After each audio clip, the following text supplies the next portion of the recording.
பொள்ளாச்சி வழக்கு தமிழகத்தையே உலுக்கிய ஒரு கொடூர வழக்கில் இன்று 6 வருடங்களுக்கு பிறகு தீர்ப்பு வழங்கப்பட இருக்கிறது. பெரிதும் எதிர்பார்க்கப்பட்ட தீர்ப்பு இன்னும் சற்று நேரத்தில் வர இருக்கிறது. தொடர்பான விவரங்களோடு ஹரிதாஸ் இணைகிறார். ஹரிதாஸ், வணக்கம். விவரங்களை பண்ணலாம் ஹரி. பொள்ளாச்சி பாலியல் வழக்கு கிட்டத்தட்ட 6 வருடங்களாக நடைபெற்று வந்த சூழ்நிலையில குற்றம் சாட்டப்பட்ட 9 பேரும் இன்று காலை நீதிமன்றத்தில் ஆஜர்படுத்தப்பட்டுள்ளனர்.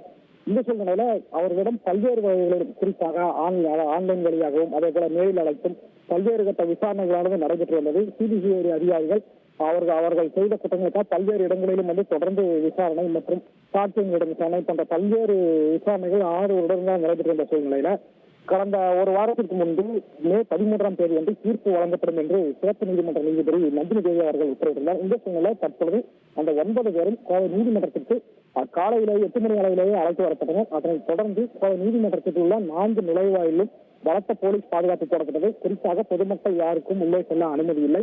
அதே போல நீதிமன்ற வழக்குகளை தவிர மற்ற யாரும் வெளிநபர்கள் யாரும் உள்ளே செல்லக்கூடாது போன்ற பல்வேறு கட்டுப்பாடுகளும் விதிக்கப்பட்டிருந்த சூழ்நிலையில தற்பொழுது நீதிபதி நந்தினி தேவி அவர்கள் நீதிமன்றத்திற்கு வருகை வந்துள்ளார்.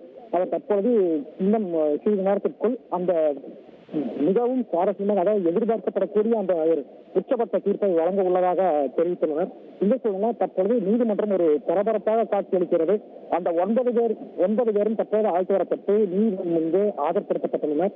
இன்னும் சிறிது நேரத்தில் நந்தினி தேவி அவர்கள் அந்த 9 பேருக்கும் என்னென்ன தீர்ப்புகள், எத்தனை ஆண்டு சிறை தண்டனை, அதே போல் அல்லது தூக்கு தண்டனையா மரண தண்டனையா போன்ற பல்வேறு முக்கிய தீர்ப்புகளையும் வழங்க உள்ளார். இந்த சூழ்நிலை கோவை நீதிமன்றத்தில் போலீசார் கிட்டத்தட்ட 100க்கும் மேற்பட்ட போலீசார் பாதுகாப்பு பணிக்காக ஈடுபடுத்தப்பட்டுள்ளனர்.